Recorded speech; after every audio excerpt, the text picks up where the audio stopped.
বিয়ের প্রলোভনে ধর্ষণ ও ব্ল্যাকমেল এক অসহায় মায়ের করুণ কাহিনী। হাজবেন্ড নেই, সন্তান নেই, এমনকি জন্মদাতা বাপ মাও আজ পর।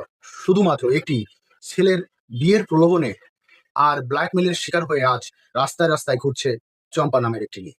চলুন আজকে চম্পার জীবনের সেই ভয়াবহ অভিজ্ঞতার কথা শুনি। ভিকটিমের জবানবন্দি ছিল এরকম। ভিকটিম বলেছে তার নাম হচ্ছে চম্পা। তার একটা সুখের সংসার ছিল, একটা ছোট বাচ্চাও আছে, কিন্তু হাজবেন্ডের সাথে ছোটখাটো বিষয় নিয়ে মনোমালিন্য লেগেই থাকতো।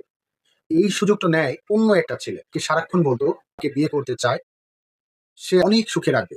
এক পর্যায়ে সম্পর্ক হয়, কিন্তু সে কৌশলে চম্পার ব্যক্তিগত কিছু মুহূর্তের ছবি ও ভিডিও তুলে রাখে। তারপর শুরু হয় আসল ব্ল্যাকমেইল।